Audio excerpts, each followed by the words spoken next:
Hey everybody, and welcome to Some Patches Required, a show where we hope to educate and entertain you on the ever-turbulent games industry. As always, I'm one of your hosts, Zach. And I am your other host, Aaron. And as always as well, we just want to thank all of the new and returning listeners to the show. We appreciate all of you. If you wouldn't mind too terribly, please like and subscribe. Hit that interaction button on whatever platform that you're listening to us on. And also, please share this show with a friend or perhaps a mortal enemy. We truly do not care. It's all the same to us. And this week, we're talking about romance, we're talking about love, and we're interviewing one of our dear friends, Ashley Ruhl, who is the narrative director at Broadsword Online Games, previously working at BioWare on Star Wars: The Old Republic. Actually, to clarify that point, Broadsword now owns Star Wars: The Old Republic, or rather, they're managing that game for EA now. So we're chatting about love, romance, and all things. I said pink in the thing earlier, but that there's no color associated with love. Love can be anything. That's the focus today. It could be a terrible Paschetti dinner in the middle of the gymnasium. Love can't be Roblox. We've talked about that. Shout out that episode. Yeah, love should not be Roblox. We'll say that too. I'll make it that bold. But it was actually this was and will be for you a very enjoyable conversation. I think we didn't actually intentionally plan this for Valentine's Day, but it is a somewhat related concept to be discussing not too long thereafter. But yeah, we dig into some of the nuances of video game relationships, how they play into like the mechanical narrative of games, and a whole bunch of other really, really interesting stuff that Ashley brings up, because I mean she focuses on that stuff professionally and has a great deal of passion for it personally. So it's turned into a really interesting conversation, and I think y'all will enjoy it a lot. Absolutely. And before we dive into the interview, what's your favorite video game romance or potentially a platonic relationship? You know, we got to show love to the homies, the boys. Got to show love to the boys and the girlies too. So regardless of whether you're a boy, a girly, or an NB, what's your favorite in-game romance or platonic relationship? We'd love to know. Comment below. Indeed. And with that, we'll turn it over to Ashley. And past future us. As promised, my friend Ashley Ruhl is here. She is a narrative director at Broadsword Online Games, working on Star Wars: The Old Republic. Ashley, how are you doing today? I'm doing great. How are you doing? Doing pretty good. We're going to talk about love, romance, and all things pink. That sounds weird. I'm sorry. I did not mean that. We're going to talk about love and romance today. Love is all colors. We are exclusively discussing the Molly Ringwald film, Pretty in Pink, today. This is our fan cast about Pretty in Pink. It was a bad Valentine's Day corporate joke. I'm sorry. I failed everyone. Also, I'm doing great today, Zach. Thank you. I talk to you all the time, way too much. That's fair. That's fair. I'm tertiary here. Well, we mentioned a role. Their narrative director. Ashley, do you mind kind of digging into what that role actually means, at least as it pertains to your job at Broadsword?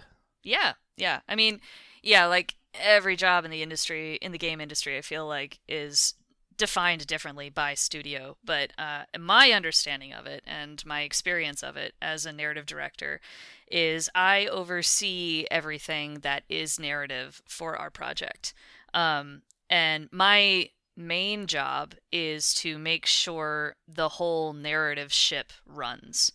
I do have like I call it a vibe check, where I use my experience in the industry as a cinematic designer, as a director, as a lead, to help shape the best story, but I put the majority of the content direction into the hands of my leads. So I'm the director, but then I have a lead writer beneath me, and a lead cinematic designer, and narrative gameplay as well. And so I just help shape the story that they want to build and they want to tell, and then all the like not as fun, glamorous stuff of just making sure production works well, that we're communicating with other departments clearly. We are looking at scope and timelines for different departments, and like asset dependencies of, hey, we want this scene to have 3 glasses of water in it. How long does it take to make a glass of water to make this scene work, and when do the cinematic designers need this glass of water in there? That sort of nitty-gritty stuff. So I make sure that our team, the narrative team, is understanding of how we integrate with the rest of the team. And then another big part of my job is sort of integrating with the other design directors for like gameplay, systems, and UI, UX, and then working with our game director to look at the overall vision of the game and all its pieces, and really bring everything together. So for the most part, my job is very like up in the clouds, high level, the why of it all, and then giving the execution to the team that I have. Are you the one that largely leads? I'm assuming some part of the charge around like maintaining lore consistency, because I know like World of Warcraft, another quite large MMO, they've had a lot of trouble with that because keeping the canon is so hard when your game has existed for, in World of Warcraft's case, like 20 years. I mean, Star Wars The Old Republic, y'all are over 10 years old at this point, right? Or am I mistaken there? At the end of this year, it'll be our 15-year anniversary, actually. It's a lot of game. Wow. Yeah. It's a lot of game. So I'm not the lore keeper. The lore keeper is for our writing team, particularly our lead writer, Caitlin Sullivan Kelly, is just, she contains all of the data, or at least if she doesn't, she knows where to find it. But she's the expert on all of that, like all the detail that we have in the game. But yeah, it is a challenge just to stay consistent and remember all these characters. I think particularly because especially in a narrative game, it's making sure that all of those details matter to us and that we are conscious of them, because they might matter to a player. Like a side character that they really loved from like 8 years ago, we bring back for sort of a quick side quest thing, and they're like, oh my god, it's that guy. We want to respect the players' engagement with our story by trying to keep everything straight as we go. But yeah, it is a lot. I think our character Bible has like at least over 5,000 characters in it. So we just, oh my gosh, trying to keep track of everyone is a fun challenge. What's like the human brain, I think, can only store like 100 names at any given time or something crazy like that. It might be a little bit more, but I think 5,000 is certainly over the amount of names I remember. It is more than I can say I remember either. Although I will say that there's something extremely powerful about the phrase, she contains all the data. It just resonates with me on some level. Yeah. I don't know why, but I find that deeply powerful. Yeah. I think it's nice to have two different like approaches to the same content, for sure. Like the way we work together is she keeps track of all the like information and the things that the character's done, and the conditionals that the player might be in, because we also have a ton of like classes and choices that we have to keep track of. And then I'm the one who kind of is in the armchair going like, but why do they want to do this? And like what is the emotional resonancy? What are the vibes? And so like we can approach this from two different angles and kind of tackle a complicated problem with different mindsets, but ultimately both of them complement the experience. Yeah. No, that sounds extremely impressive. I think, like you were saying, I think having the two different angles in there is more or less how you end up with a story that feels both accurate and true to itself and like authentic in its telling. Yeah, for sure. Well, you also have a thing. I mean, you've talked about it at GDC to kind of gravitate us from just the pure narrative in Star Wars: The Old Republic. You had a presentation. You were talking about date night, which I don't know the full story of it. Would it be fair to say that you brought it to the game? I mean, I know it's everything in game dev is a labor of love that involves multiple people.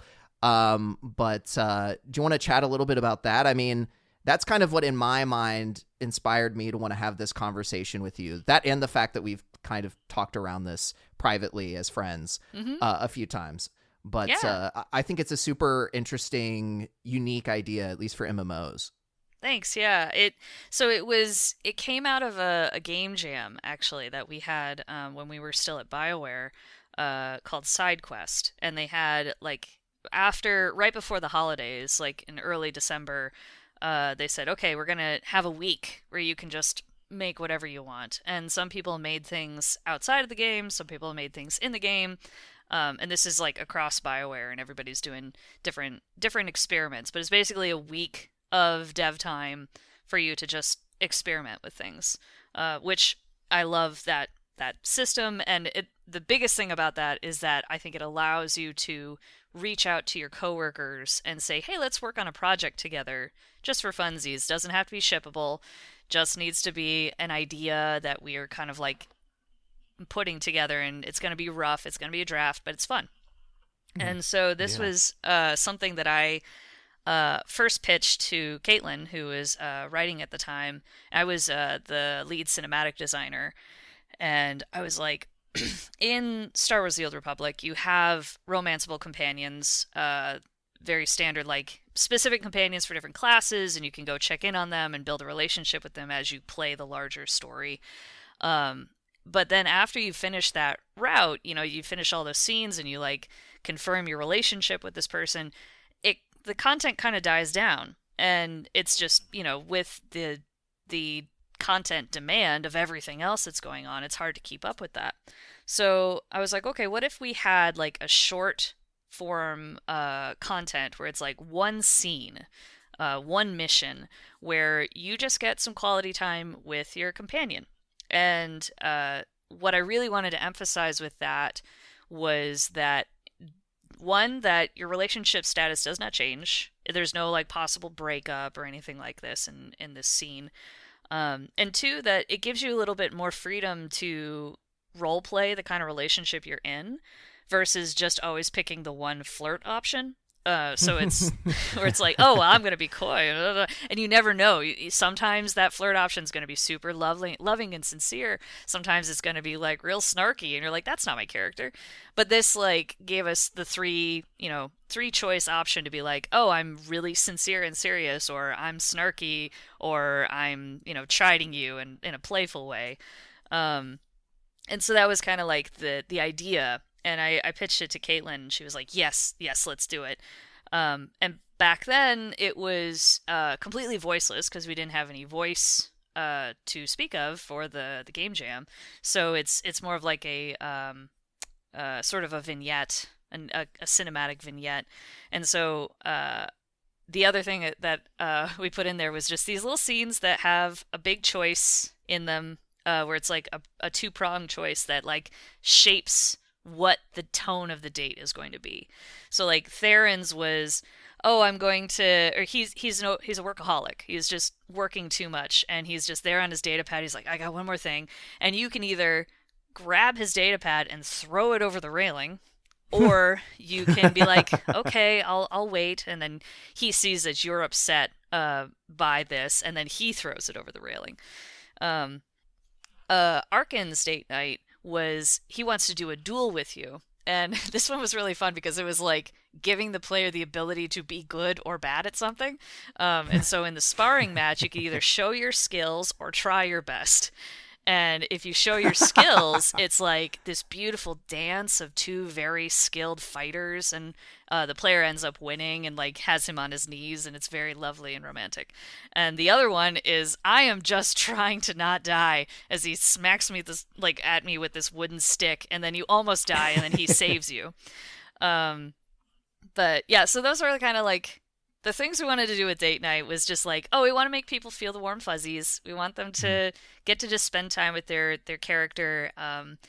And got a bunch of folks in the game jam. Like, I think our team was maybe like 6-8 people.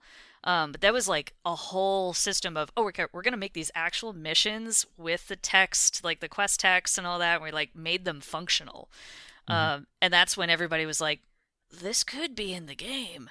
And when I became the narrative director the following year, I was like, okay, we're going to put this on the schedule.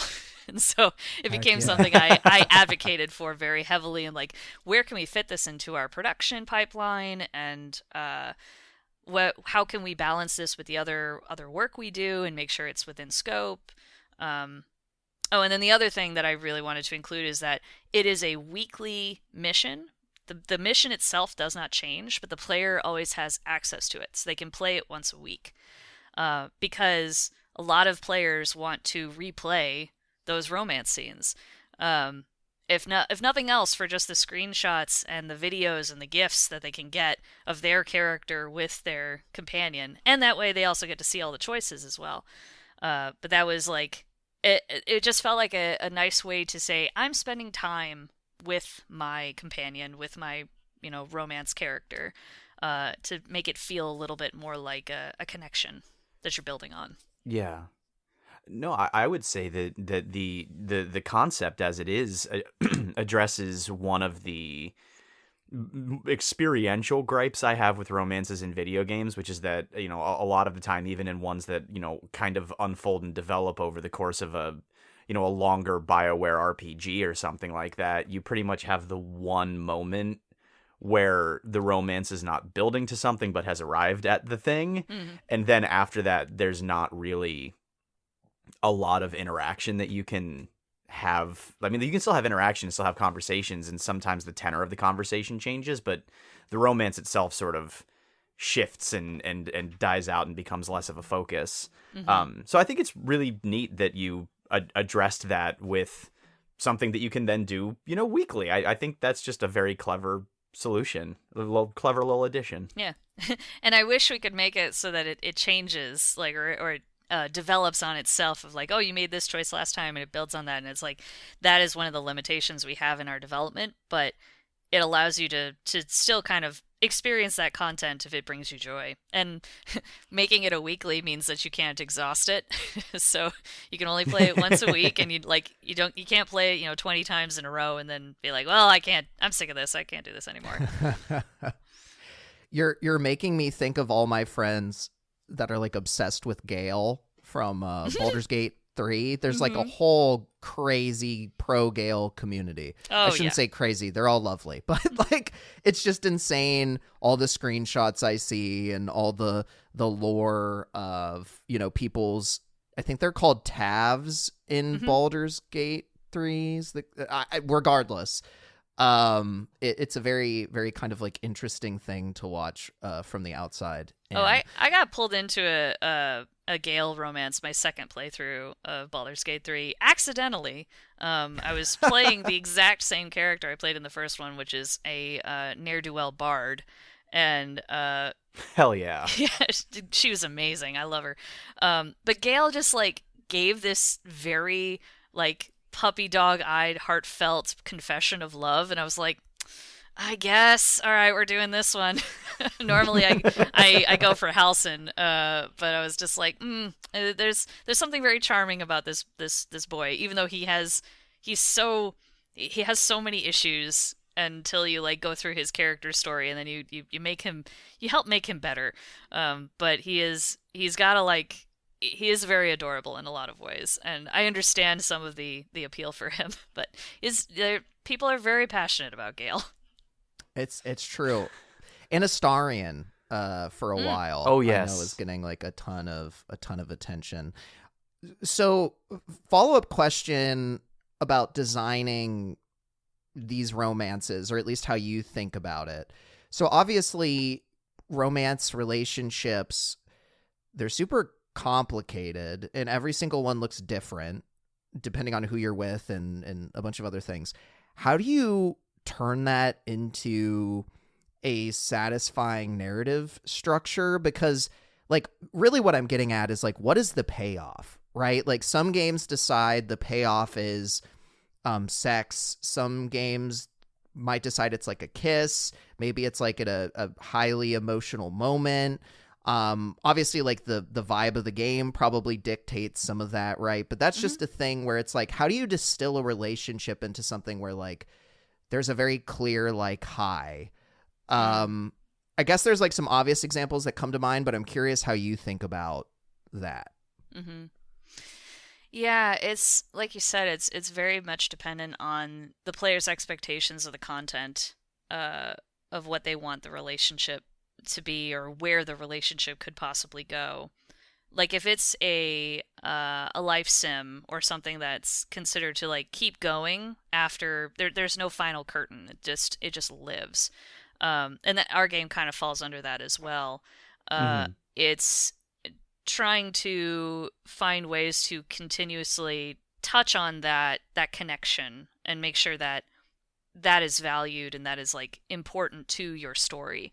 I think a lot of like traditional Western storytelling has the high point at the moment where the feelings are finally confirmed, and two people can look at each other and go, "I like you." It's like, "I like you too," and then they smooch, and that's like the high point, and then the story kind of ends there.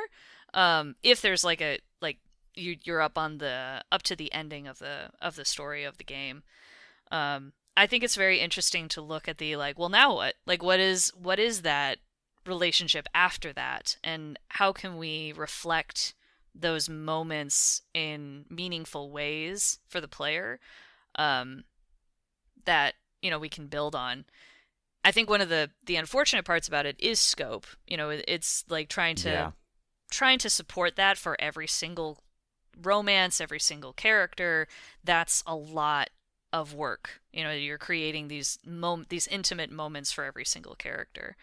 How we approach that is we try to highlight different companions and romances in different story updates, so we can sort of find the ones that our players are usually gravitating towards, like Lana or Theron, and make sure that they're represented, but then occasionally bring in characters like Torian and Arkin and Akavi, and try to pull in characters that people can like have a little bit of moment of connection with for short amounts of time. Drifted a little bit away from your original question, but I think it's really cool exploring what the romance can feel like as your story continues. Like it's confirmed, and you're like, I have this person next to me that is supporting me through the horrible, scary things that are happening. The horrible video game world things that are happening for conflict. Every video game is a nightmare. Yeah. Every single one of them is a terrifying nightmare. So much of the relationship is like trauma bonding, right? It's like, we're all dying, or the world is dying, or the galaxy is about to be destroyed, but at least I got you. I'll just cling on to you through the heat death of the universe. Exactly. I think actually Baldur's Gate 3 handled that pretty well, because like their romance track is kind of separate from the crit path track. It's interwoven with it, but the character stories kind of live alongside it, and so by the time you get to the final confrontation, you've already built a relationship and you're with this person, and so you can kind of like have them be your reflection point. And so you feel like it's more of, hey, we're supporting each other through this thing.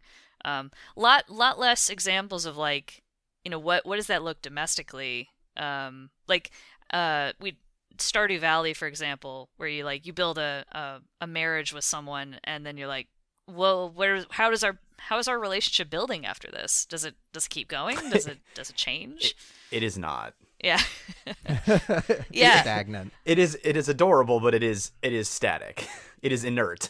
Yeah, yeah. It's like how do we continue to make that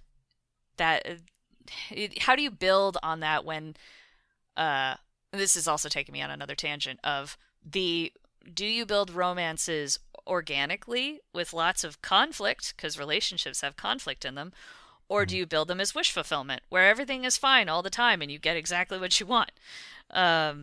Both are valid. Both are valid experiences. They're both interactive experiences that players want, but you know, you're just setting up expectations for what you want in that space. Well, I do think you brought up a really interesting point of, like, from my perspective, people generally can kind of figure out, like, the first part of a relationship, getting to the, like, hey, do we feel the same way about one another? And maybe I'm giving games and media too much credit, and we'll certainly talk about this a little bit more, but I feel like it's everything after that is where all the hard stuff happens. Like, how do I properly communicate when I have a problem with someone? And, like, how can we talk about things in a productive manner so that the relationship continues? Like, a lot of media that I like when I think about, like, romantic relationships, a lot of the time it's kind of about the downfall of a relationship that seems really great at the beginning, but then the cracks start to form, and it's not always because of toxicity, but sometimes it's just people don't work well together as a unit. And I feel like we see less, maybe it's just what I watch media wise, but I feel like you see that a lot less. It's a lot more like the building up to that high point that you mentioned earlier, Ashley, a lot less of like what happens after that, which to your point, I think that's where there's like more of the drama, more of the conflict, more things that are a little bit interesting to explore, at least in my mind. Yeah, I think that it's much easier to sort of build up to those feelings because relationships are messy. You're two different people trying to understand one another, how your brains work and how you connect emotionally, what you value, how your routines mesh together, all those things. And I think in game your goal should be like we are never going to be able to show a relationship in its full entirety. So what pieces of the relationship are important to distill down to this interactive experience? I think it's easy to lean into the like, well, this person likes me and this person likes me. That's a very easy part of a relationship to portray and build on, and then kind of like get to that high point. For everything beyond that, it's like what about that relationship dynamic is important to your story experience? Is it our values are conflicting based on the choices you've made in this story? Is it how our like lives and routines mesh together, and like the things that the player is called to do and the companion or the person you're in a relationship with can't or does want to meet that, or they want to go off and do their own adventure, and it's like, how do you support that? So it's like finding the pieces of a relationship that are important to your story and then figuring out how to express that in a distilled fashion, because you're not going to be able to do all of it. Yeah. I mean, ultimately, media retellings of existing stories or, original stories meant to illustrate something about real life are, they are distilled versions of what that actual experience would be like, right? Like even the most insightful movie, and movies, I think, have a little bit more wiggle room to explore the nuances of a relationship post that, oh my God, we both like each other peak, where everything's sunshine and roses, because you can anchor an entire movie on that, whereas most video games, I think, not all, mind you, by any stretch, but a lot of video games that include romances are a sort of ancillary part of the experience. There's certainly a value add and certainly something that people will come back to the game for replayability, for, their actual emotional investment in the larger world, but the core mechanic and the core story is not that romance. The romance is there to enhance the tale of galactic saving or whatever. And so just in terms of resources, obviously, what are you going to do? Wrap up your large galactic narrative in a satisfying way, or are you going to devote all of your resources to exploring what happens between these two characters as that story, the main story, progresses? So I can see why there's at least less exploration of that in larger titles, but sorry, it's just a little bit of a side tangent that I popped in for. Yeah, totally. I think that's totally valid. I think that the the feeling of, oh, romance is sort of a side mechanic to my main mechanic in this game that is optional, really changes how you can frame the romance and how important it can be to your main story and the main things you're doing in the game, for sure. Yeah, and it's not to say that they aren't, an important element of those worlds and like the emotional investment that one feels inside of those worlds. Like, I mean, the romance options are one of the reasons that the Mass Effect trilogy has stuck around with me for as long as it has emotionally. So it is a huge, important part of the way that I engaged with that world. But in terms of the overall scope and vision, there were always going to be limitations on how far any of those relationships could go in their depictions. Mm-hmm. I mean, a lot of the stuff that we're talking around right now assumes that media has a real meaningful impact on how we think about the world around us, which I am of the opinion that it does. But like, what are your thoughts on that, Ashley, in terms of like, obviously doing game development, we're not saving the world, right? But the things that are portrayed do matter, at least in my mind. Like, I guess I should just start there. Like, do you think that the way that relationships are depicted in video games do have some implications for like the way that people actually treat their partners or they pursue relationships? And then like, how serious is it to depict everything in like, I don't want to say like unproblematic, but you know what I kind of mean? Like it's that thing where it's like, you want to take it seriously enough, I'd imagine, but you don't want to take it too seriously because wish fulfillment, to your point, is okay. So I feel like it's in this like kind of interesting, weird area. Yeah. Well, I think first off, I do think that stories are very important. It's one of the oldest things that humans have ever done, and it's the way that we contextualize reality. Yeah. Thinking about like the bardic tales and fables, like these are all stories that give us an anchor into human behavior, into morals and our values, and what affection can be, what our emotions can wrought in this reality. So I don't think that media necessarily like is an instruction manual, but it is a reflection of our psyche, and it does what I see games doing, and I think media in general, is that it is a reflection point. It is you play a game or you have choices, particularly in choice-based games, but I think any kind of media, you will always bring a part of yourself to it because you are the viewer, and so you look at these characters and you will maybe consciously or unconsciously think about, how do they compare to me? Like, how do I compare to this character, and what do they value versus what do I value? Where do we align? Where are we different?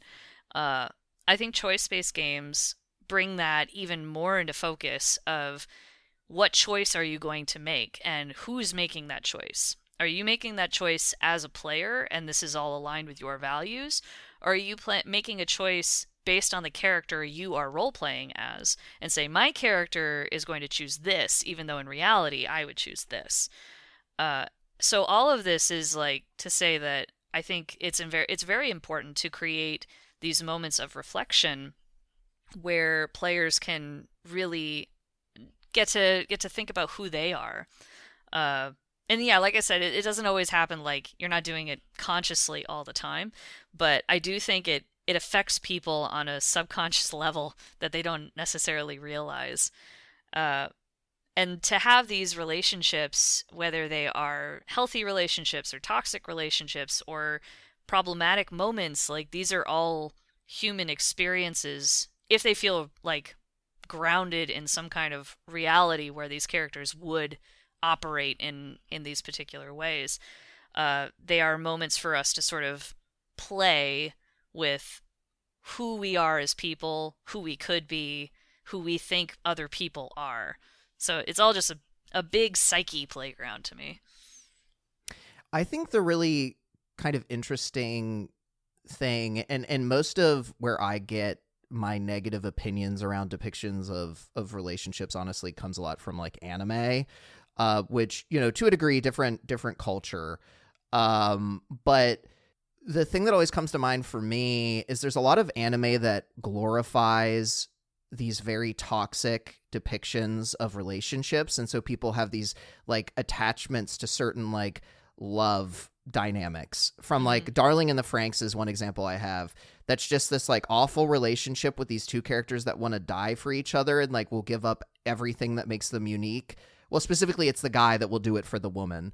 And I just think back to me personally and like my growth as an adult. And there was a period of time where I thought romance was, you know, becoming one with someone else, for lack of a better way of putting it, and, you know, kind of forgetting who you are and giving up a lot of what makes you you for somebody else to build towards something, which is like a horrific way of handling a mature relationship. And so that's why I think all this stuff is very interesting to me, because I think, you know, would it have saved me that growing pain? Probably not.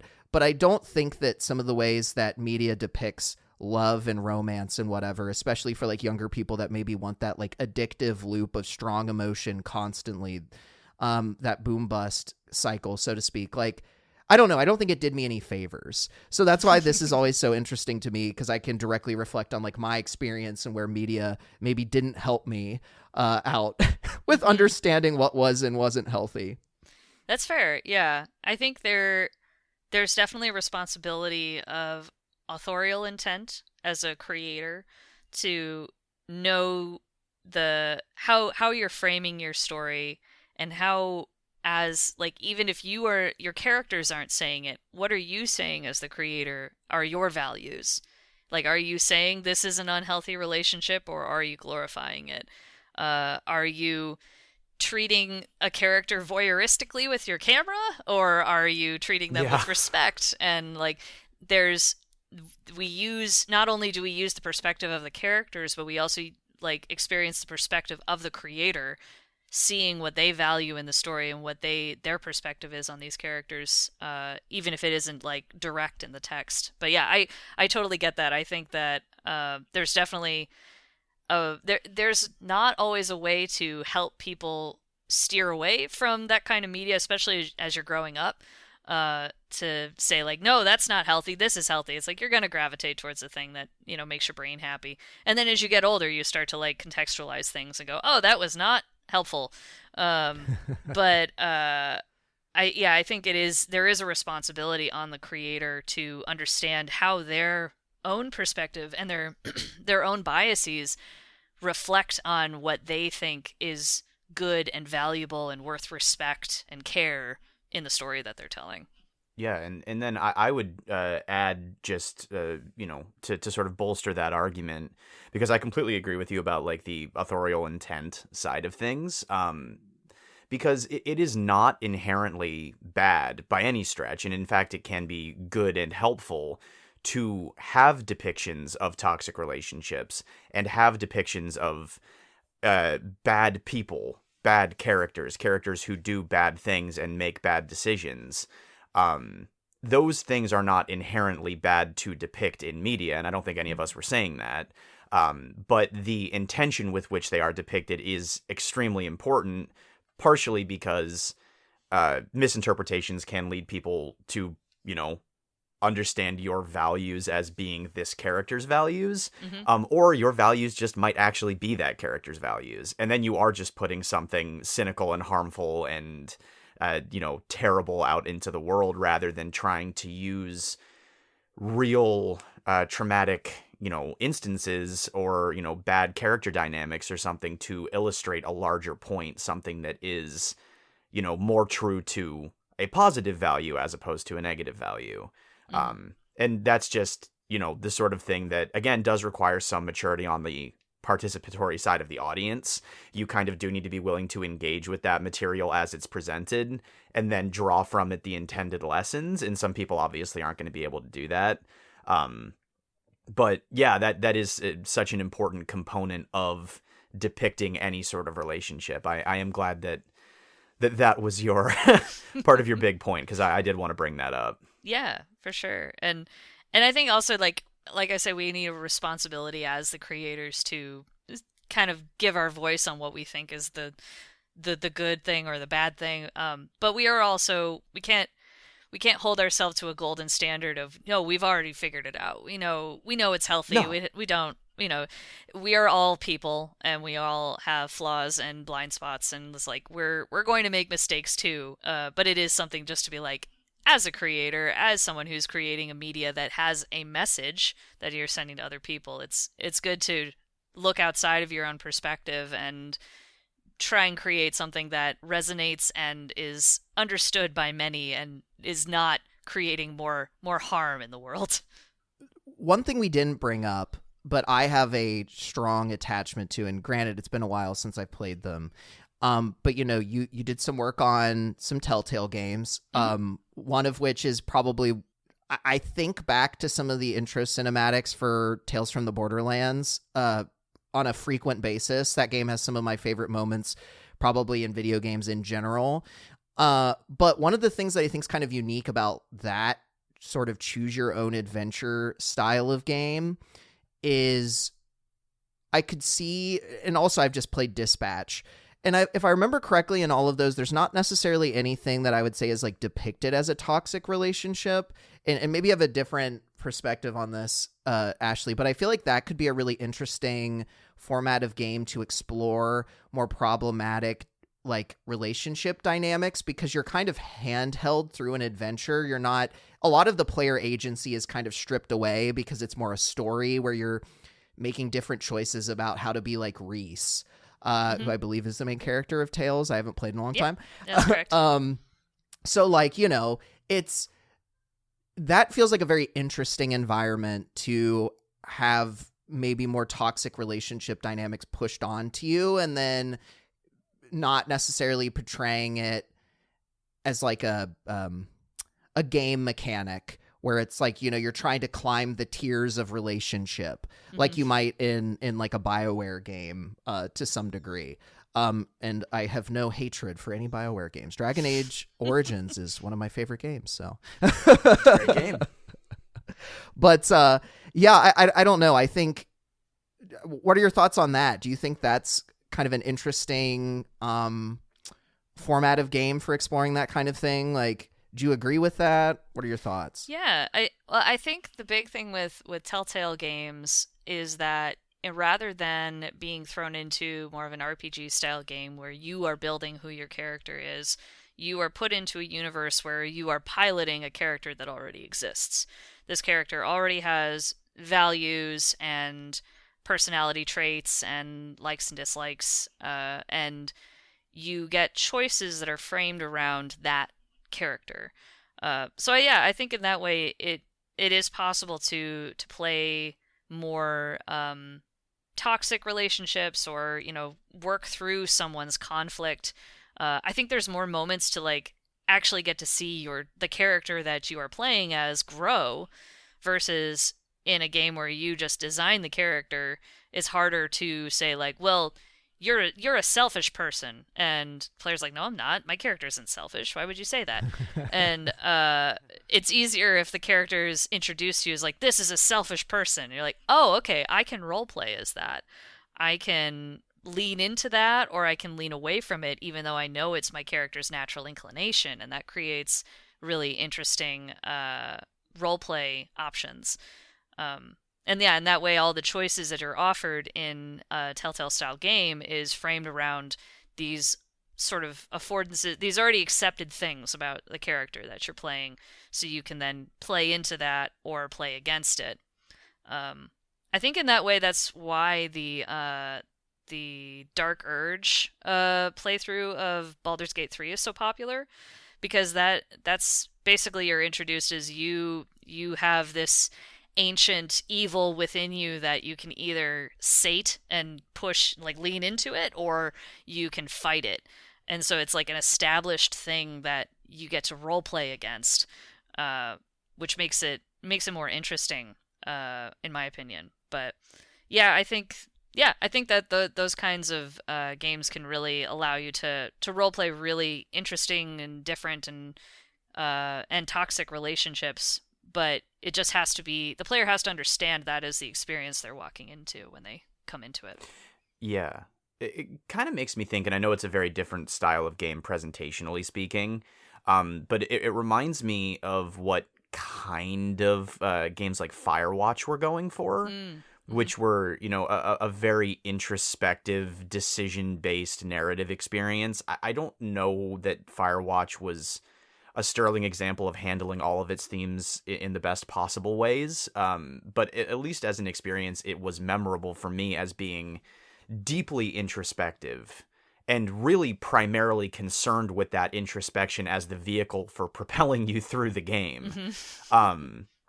Which I actually thought was pretty clever. So I think that there's definitely, I would agree with the two of you that there are definitely a lot of options for games like that present themselves as an opportunity to interact with a story like that, to, of course, give you a well thought out story to interact with, that allows you to explore those themes. I can see that being fascinating, cathartic, and possibly pretty informative. It's kind of like kicking you off handled with extremely poorly. It's like kicking you off with an improv prompt. Like you're a firefighter with a bad temper or something like that, and it's like, okay, I'll play as that. Let's see how that goes. Yeah. No, I get that. It's very interesting because it seems so obvious now to me, but Ashley, you've properly guided me down this path of the difficulty of like making a romance where you don't know what half the party is. You don't know what the player's background is. You don't know what resonates with them at all.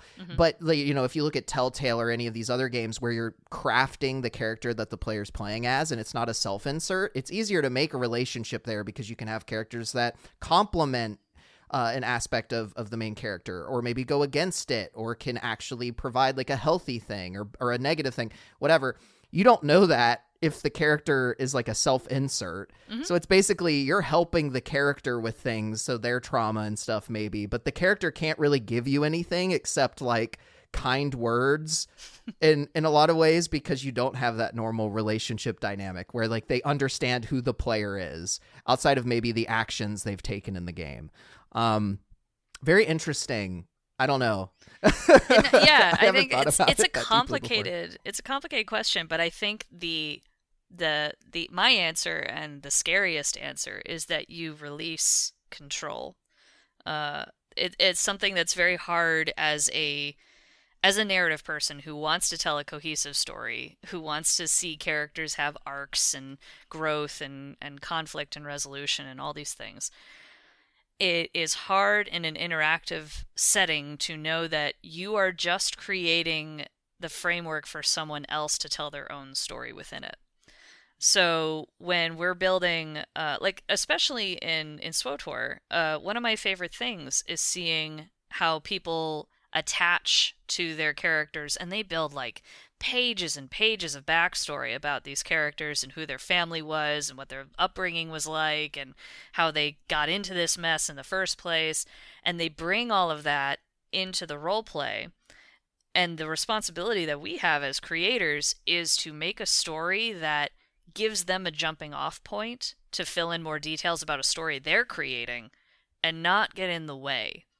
We're still building something that is interesting and dynamic and like is fun for them to think about their character being in, but we can't define enough of the story, too much of the story, that they cannot see their own character that they've created in that story.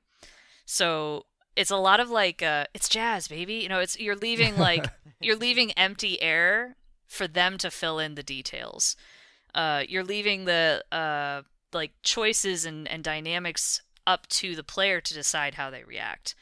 Like a microcosm example of that is if you say you're offered a choice, and choice A is something your companion likes, and choice B is something your companion dislikes, and you make choice A. We cut to a camera of your companion just kind of smiling at you. Or, B, if they dislike it, they just like kind of glance over or like give you a little side eye and then walk away. The player gets to decide what that means. The player gets to decide how important that moment was. But we've left enough air there for them to decide, to interpret what that relationship feels like. The character, the companion isn't directly saying like, well, I dislike that immensely and I'm going to fight you on that later. We let the player decide if they fought later off screen, Yeah. So that it is such a hard muscle to build, I think, but it's trying to create moments that are dynamic and interesting and engaging for the player while also leaving enough space that they're not fully defined so the player can define the rest of the story. You're making me think of like, what are your, not something I thought I'd be asking about, but when you're doing any of these kind of discussions with a character, I mean, I know BioWare is kind of famous for like X character will remember that, or sorry, is that a Telltale? That's I'm forgetting which. That's more Telltale. Sorry. Yeah. But it's like very clear what like when a character likes something or doesn't like something because the game literally says it on the screen. Mm-hmm. I'm just curious from like a cinematic narrative perspective. Obviously, having the character understand the impact of what they've done clearly is important. But do you like that, or do you almost wish that there was more like nuance in the sense of like there will be like a hard-coded way that like a character is receptive to something, but do you think it's almost more interesting for that to just be delivered through like audio cues, like the way that the model interact like is shot in like facial expressions? Super random, didn't think I'd be asking about this necessarily, but is that something that you wish maybe there's a little bit more of? Because it was a little bit more up to the player rather to understand how this other character maybe interpreted that information. Because that's a little more realistic, right? Like I'll say something to you, I don't inherently understand your emotions. Yeah. I think it depends. It depends on the game. Because I like the so-and-so will remember that mechanic because it's a mechanic. It is not necessarily, it's almost meta, where it's not about, it's not completely about what the character is feeling. It does offer you some freedom to interpret, like, oh, did they like that? Did they not like that? Just will remember that is enough of a space for you to get to tell the story yourself. But it is also a mechanic in that saying, hey, the choice you made may affect something that happens later. And that is, I think, a powerful tool to indicate to the player that their choices matter, that the things that they are doing can shape where the story is going, or at least the perception that it can shape where it's going. So that's like almost the meta experience of a game mechanic versus like the more organic relationship building. But I think it depends on the game. Within a Telltale game where choices are the main mechanic and they are, it's about like, oh, there's huge stakes of what could happen based on the choices that I make in this story. That is an important place for it to be because then it shows you what's affecting your story, even if it's not giving you the full picture, versus something that is more role-play heavy and it's just giving you options to kind of say dialogue. You don't necessarily need to know, oh, that snarky comment I said 80 hours ago is going to have some effect on my story later.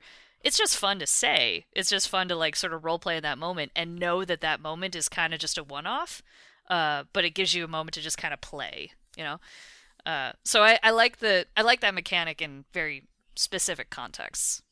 Yeah, I would say the contextual element is particularly important to highlight because I completely, again, agree with the idea that, like, more open-ended conversations can feel really good within the context of a game that supports that sort of thing, whereas within Telltale, because you are spending so much time directly interacting with the concept of making decisions, having that little sort of Damocles dangling over your head at various points is a nice little anxiety boost for me. Reminds me to really keep it tight with my character interactions. Mm-hmm. And I would say that, neither of those veer insofar in terms of like the mechanical delivery of relationship progression. They don't veer as far, not astray, but like into rote tasks as something where you can just like look up a guide to figure out which item a specific character likes in order to spam them with that to make a number go up. Which is an interesting flattening of any sort of relationship building in and of itself. But obviously in its own context, very different than either of the two other approaches. Yeah. It does touch on like what is relationship building in games, and how do we portray it in a way that, like I think I said earlier, that are we doing it organically? What is organically? Is it in the conversation and just choices? A character we find charming, we get to say choices that like feel nice to say to them, or is it a mechanic of, here is your route to romance, player. You want to romance this person? Here's how you get there. How are we defining that? And I don't think there's a wrong answer there. I think, or a right answer, really. It's just depending on the kind of experience you're building. It can change how direct you are in that. And even if you are obfuscating your road to romance, players will always find a way to systematize it. It does not matter how much you try to hide it. They will find it. They will figure it out. They'll figure out the random drop rates. They'll know. So it's harder to... It will be optimized. Yeah, it's harder to make something that feels quote-unquote organic. If you want to romance this character, you have to shut off your Switch 50 times. Your drop rate is... It's like, people will do it. Yeah. Drop a save here, and then twirl the thumbstick. It's like, what the heck? And then set the internal clock back 3 days. And... And then you get the rose drop at least 20 times, and that'll help you speedrun this relationship. Exactly. Just like real life. Yeah. It really is funny.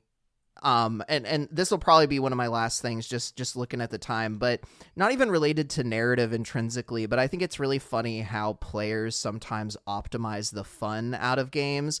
Example that comes to mind for me is just like classic WoW. Like, the longer that a classic WoW server is up, the less magical it kind of becomes, because at the beginning it's this very like D&D adventure-y kind of experience. Everything feels kind of new again. Admittedly, part of this is nostalgia for me, but inevitably, to your point, Ashley, people eventually, they start doing their speed running. They start doing all this optimization stuff to, in a way, not play the game.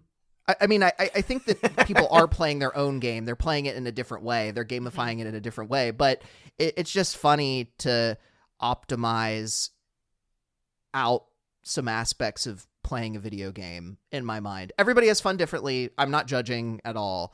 But it's just always kind of an interesting thing, especially for me, because then I get like peer pressured into optimizing out the fun sometimes. Yeah. There are entire like fields of study around specifically the dynamics in WoW in terms of how the player base has optimized the game into a completely different experience for the majority of players. That is an absolutely fascinating topic that is like 17 different video essays or podcast episodes.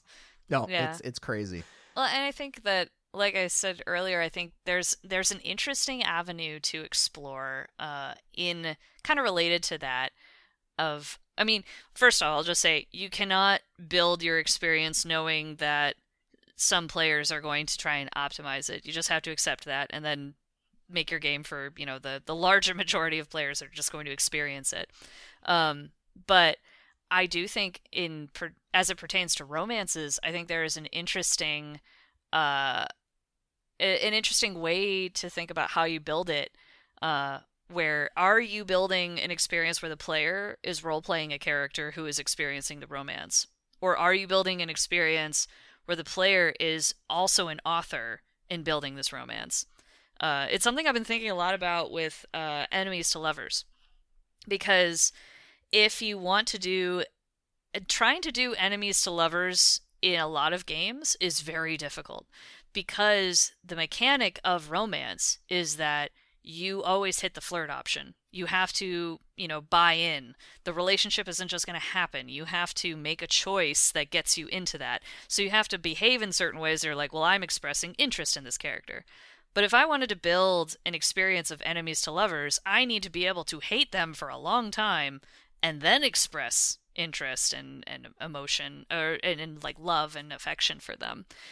And so like, how do you create, and this is just sort of an open question to the universe of like who wants to build this, how do you create an experience where the player can be an architect in how they're building the romance, the story that they want to tell, while still keeping it interesting for them as an experience, and making those tools very readily available of like, how am I engaged in this narrative in the choices that the game is giving me, while also being able to say like, oh, I want them to end up at this place at the end.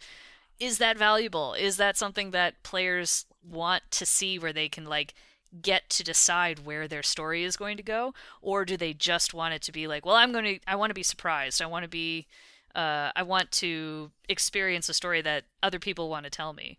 But yeah, I just think that's a fascinating way to look at it, is like different ways you can experience the romance in games. Yeah, for sure. I would certainly love to see some mechanical, I mean, especially in the era where we are in terms of especially like independent and mid-budget games becoming a lot more systems driven and mechanically motivated as opposed to anything else. I would definitely be interested to see how someone could leverage mechanics and in service of a narrative to sort of bring some more, like you said, more nuance and agency into that arena of things. I'm sure that there is somebody out there with a creative mind and enough talent to make that happen. Yeah, I think the tricky bit is like creating a moment where you are both, from the player's perspective, they are both the architect and the person experiencing it, or the character experiencing it. Trying to do both of those at the same time is a challenge. There's a game I played a couple of years ago called Storyteller, where you just get frames and like comic book frames, and you need to create a story where it has like very specific things that are already cemented into the story, like these two are lovers, and then there's a gravestone, and then you put one of their faces on it, and you have to like logically make it make sense. And so you are the storyteller, you are the architect. You're not playing as these characters, but you get to decide, like, it's a puzzle game and a story game where you get to like contextualize what all of these elements are to tell a cohesive story that the puzzle is designing for you.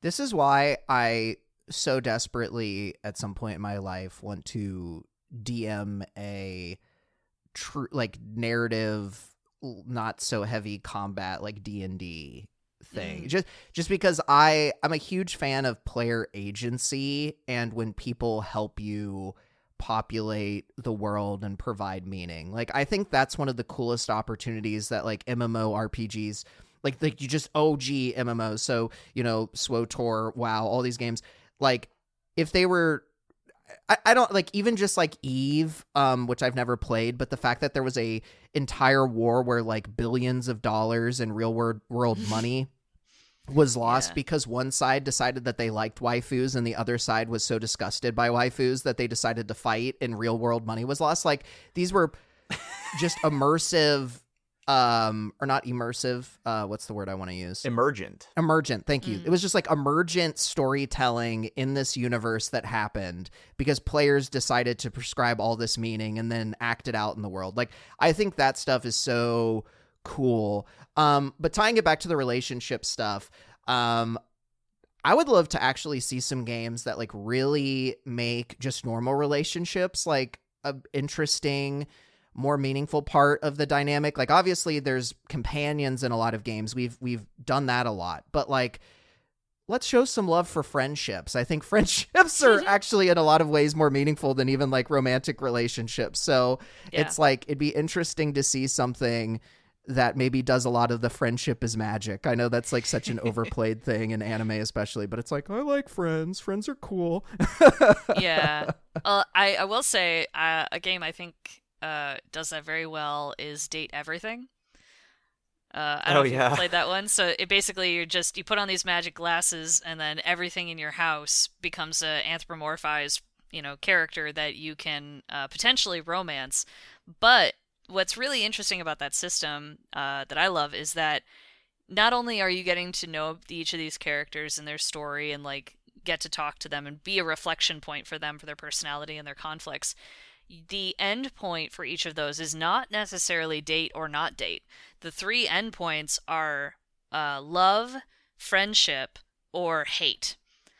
And I think that's so fascinating because then you can antagonize people intentionally and have an end state where it's like you're not necessarily rewarded for it, but you do get this like end state of like, oh, you're in a hate relationship with this character. And I think that's so cool that like it's not just like, oh, I'm not engaging with this character. I am engaging with this character, but just in a different way. But to your point, Zach, that like there's a lot of characters in there that I'm like, I just really want to be friends with this person, and I can end on a friendship note, and it's very satisfying and rewarding. But it is a game where the main mechanic is the relationships. I think it's harder to try and get that kind of mechanic in something that isn't necessarily focused on that. Like we said, if it's an ancillary thing, it's harder to invest the money into that. Well, there's only so much time too. So it's like, maybe in a perfect world where there were unlimited resources, great, but no. And then like, who do you invest time in? And if you do have a mainline story, how do you make that mainline story important to every single choice and permutation that you have created? And you've created your own nightmare and web of, you've got your own Pepe Sylvia board of like, how does this resolve in an interesting way for the 5 characters that the player could be like really attached to? It's a very interesting problem. Oh yeah, well it's 1,000 very interesting compounding problems. Yeah, exactly. It's getting ever more complex. Mm-hmm. Well, the one game that I wish have both of you played a Persona game before, or at least familiar with? I'm familiar with them, but I haven't played them. Yeah, so I have played 4 and 5. Beaten neither, because those games are impossibly long, and I will probably never, but I'll try. I'll keep trying. Well, so what I was going to say is Persona is like one of those funny examples of like I optimize the fun out because I know what character I like, and you have to be very like precise with your time in order to make sure you can romance certain characters and whatever, so it does tie into that. But Persona, I actually find to be one of the games where like the companion characters I actually care about quite a bit. And so it like they have kind of a rudimentary system of like, you want to strengthen your bonds with people. It's very on the nose so that you can get like different perks with them and whatnot. But I actually like, I don't know. I really appreciate it because it has done in my mind, it does a really good job of like, especially like 5, where you're literally helping people like through their trauma and getting through things. And it just feels very like sweet and very illustrative of like, if you spend time supporting your friends, you get positive things out of it, which like, I know sounds really transactional maybe, but like, I don't know. I think that's like a good lesson of like, you may not get buffs, but like you certainly get like positive social engagement that is just nice to have. I don't know. I don't know. I feel like I'm losing the plot with this, but it's a very like emotional game for me because I think it does a very good job of like taking these like metaphysical concepts of like giving, love to friends and like friendship is magic and kind of like contextualizing it in a very interesting like gameplay kind of a way. Yeah, I 100% agree. I think that we often will we will escalate affection straight to a romance track rather than the affection we can have for people as friends. As like, we can have love for our friends, and we don't always create a space for that in the stories that we tell. That reminds me of, I played through Dispatch, and I thought it was very interesting because the 2 characters that have a possibility for you to romance are kind of like they open those avenues for you pretty explicitly of like, oh, you could start to pursue this person or pursue this person. And I just chose neither. And I was like, well, one of them is my boss and the other one is my direct report, so I'm not going to do that. But the The relationships... logical, good answer. I had the same moment. I had literally the exact same moment. Yeah. But the relationships I built with them as friends were really cool. Like once the romance tracks knew I was not going to pursue those, it was like, oh, okay, here's your relationship with them as a person, and it's not colored by any like romantic interest. I thought the story's really interesting. And then I get to the end of the game and it gives me all the stats. It's like, you and 2% of players didn't romance anyone. And I was like, what? Yeah. Well, did you see the thing from Ad Hoc where they were like, make worse decisions, please? Like they were basically bemoaning that everyone was playing like a good guy and they wanted people to be more like rough and that's hilarious. Grizzled, I guess. Yeah. I did think that was funny. I think that all also, like we were saying, comes down to the character that you set up. I think they were trying to create Robert into this like sort of asshole, sad sack sort of guy, but I just thought he was a guy kind of down on his luck. And when they gave me options to try and to give him opportunities of happiness or just kindness and empathy for other people, I'm like, yeah, I'm going to take those, but you're not motivating me to want to be an asshole because you haven't set up a character that I want to be an asshole with. It's kind of like just how I approached it. It's actually one of the interesting things that pops into my mind a lot of the time with just narrative driven games in general that have heavy player choice, is there often does feel like a more true answer to the character as presented in the game. And I would say like Aaron Paul's performance in Dispatch is just like so endearing. He doesn't have, even though Aaron Paul definitely can have that like edge to his performance, and he's a very dynamic performer, so he's like capable of doing both. But within the context of this game, I just found him so like you said, he's just kind of like, this dude's been dealt a couple of bad hands, but he's got a good heart, and it just felt disingenuous to play him a way that wasn't that. Yeah. I want good things so strong for Robert. In that other way. Yeah, exactly.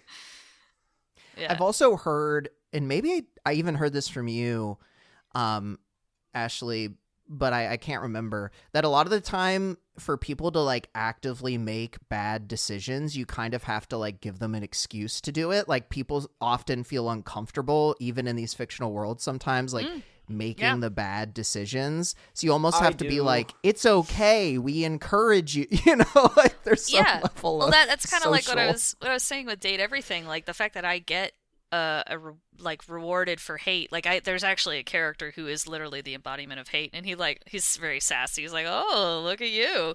And so like every time you get hate with someone, he shows up, which is fun. But yeah, you have to motivate people to want, most people you have to motivate to want to be jerks and to make the bad decisions. I think part of that is, some of it is that people genuinely want to be good.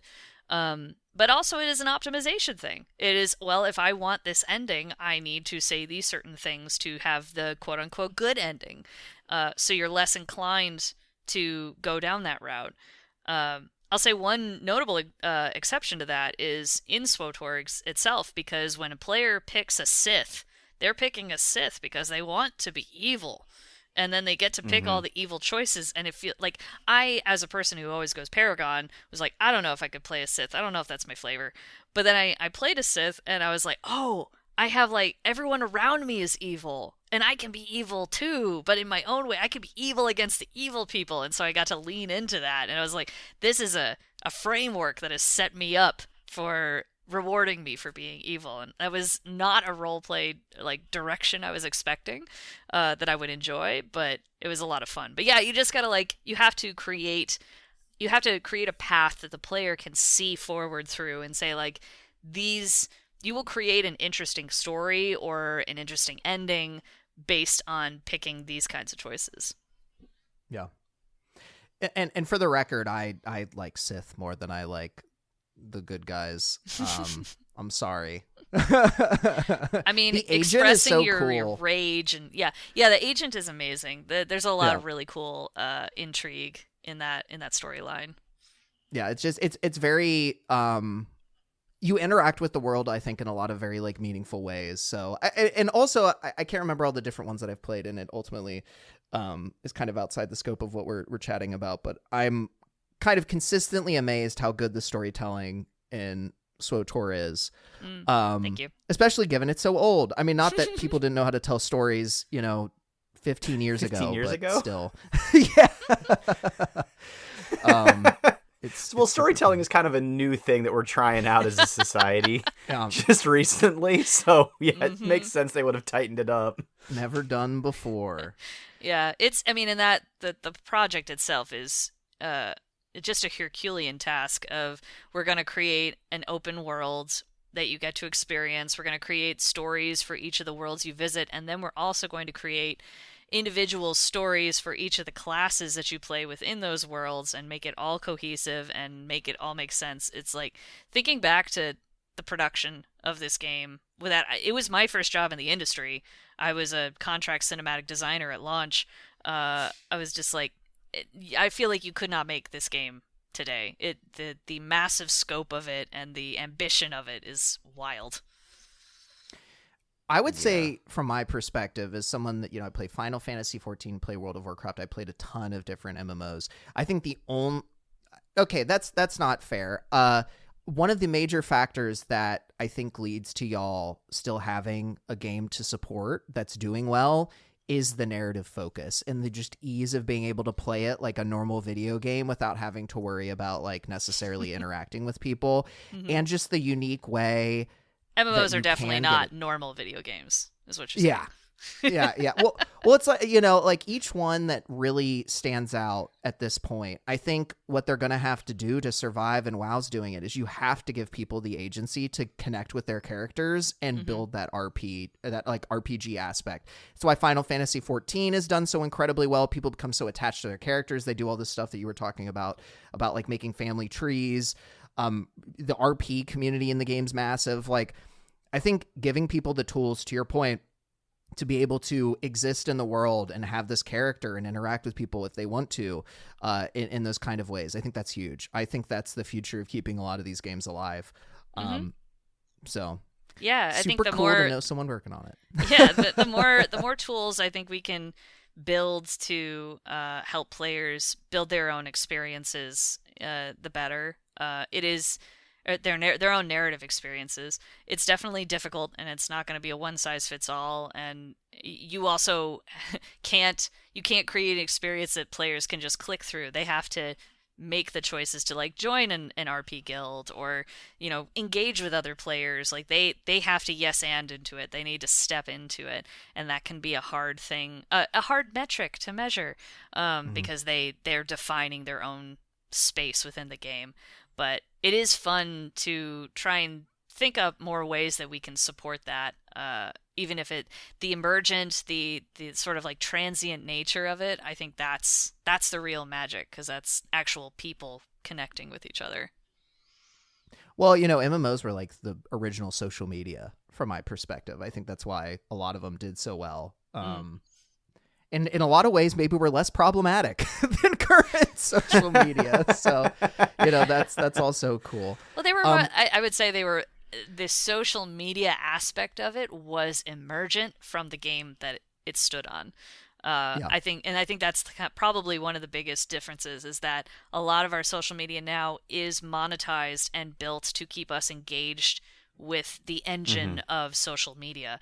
Whereas whereas those social spaces, like a chat window in a video game, no one's trying to monetize you there. It's just a space for you to communicate. And that was the emergent way that people communicated and then found their own value and meaning in those spaces. Well, I'm looking at the time here, and we should probably let you go here soon. We've definitely run over our original hour, but I've had a lot of fun chatting through, especially all this MMO stuff. I love MMOs, but I love Aaron. it. This has been a great conversation. Really appreciate talking to y'all.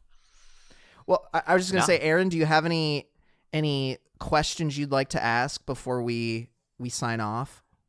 No, I mean, I think in terms of moving us forward through towards the end of the episode, I think we've actually tucked into some there were a couple of things that I thought, they're fairly surface level stuff that might be interesting.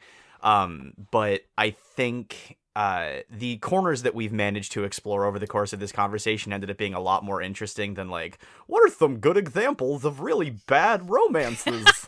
Or whatever. Yeah. So, That exact voice. No, I'm much happier with the direction that this conversation has taken than to try and go back to anything surface level. So no, honestly, Ashley, I just appreciate you taking the time. I know, it not the longest conversation or the hairiest obligation, but I still very much appreciate you carving out an hour and a half or so to sit down and talk with us. This was an absolute blast for me. Of course, yeah. Thank you y'all for having me and being interested in conversations like these. Really appreciate it.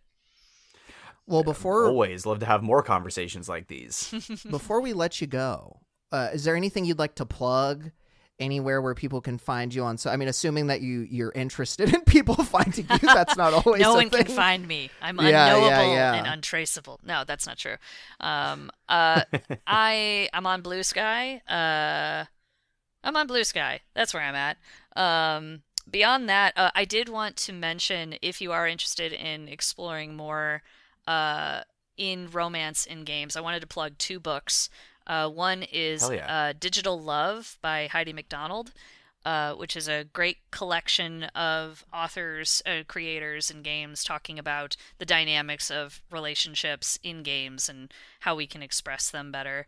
And then Passion and Play by Michelle Clough, which is about crafting sex scenes, particularly for games, which I actually have a chapter in there about creating camera work and cinematics for intimate scenarios.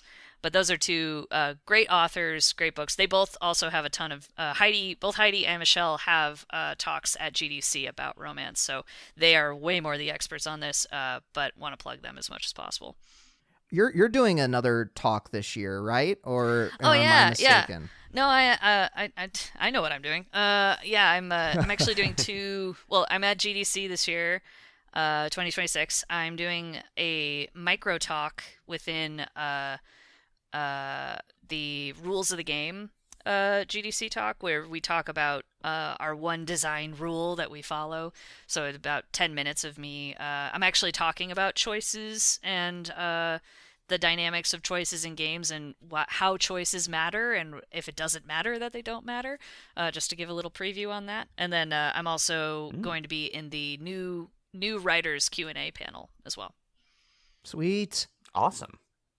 Well, see, yeah, no, lots of cool things. We'll make sure to put those books in the show notes as well, so people can check that out.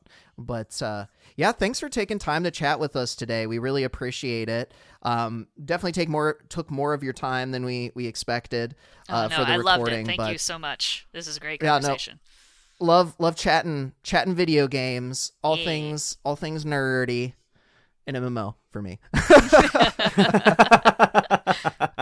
love MMOs. Cool. I recently learned. You recently learned. It's not like I talk about WoW frequently.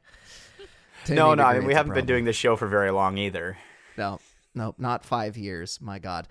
Well, thanks again, Ashley. Of course. Appreciate your time. Thank you for having me.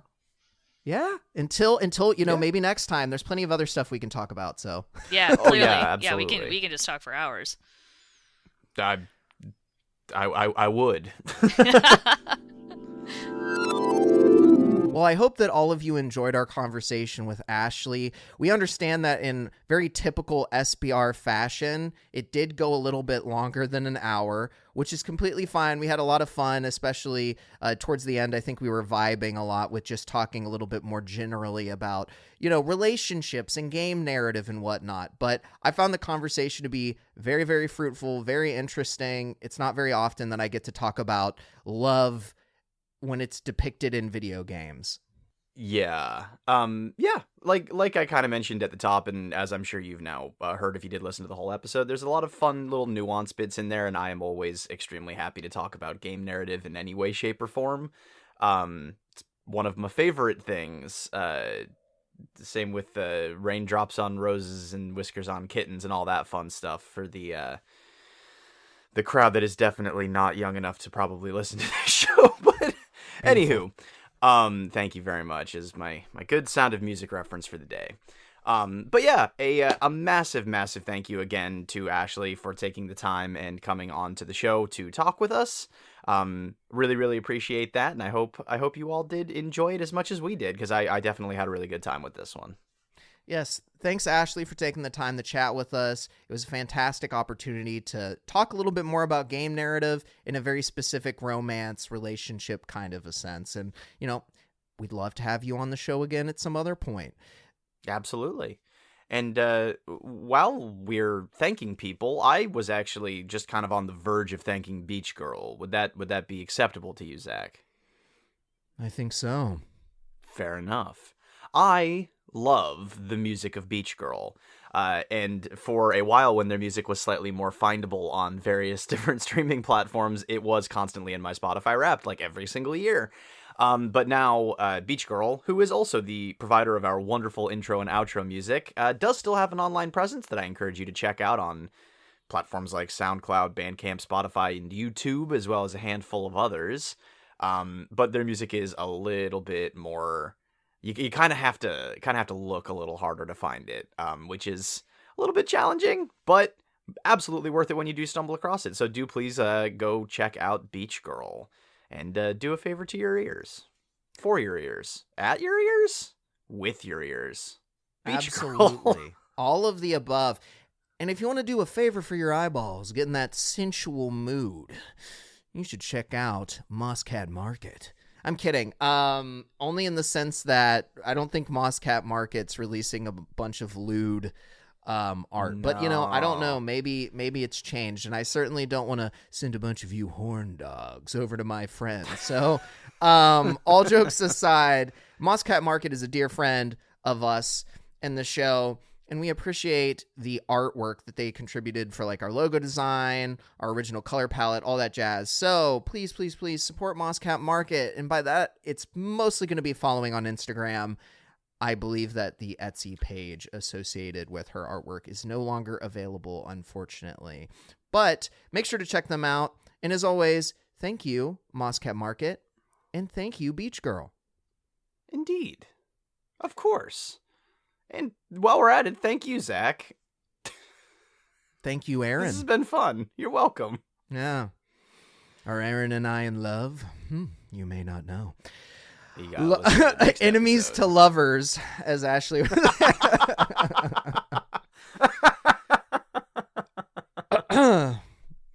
Aaron and I. There's a lot of hated reveals each other in this episode. Yeah, a lot of reveals. What a soap opera. Oh Lord. On a serious note, thank you all for tuning in. We appreciate you, and I'll sign off on this one. Until next time, thanks everybody. Indeed. Thank you very much. Goodbye.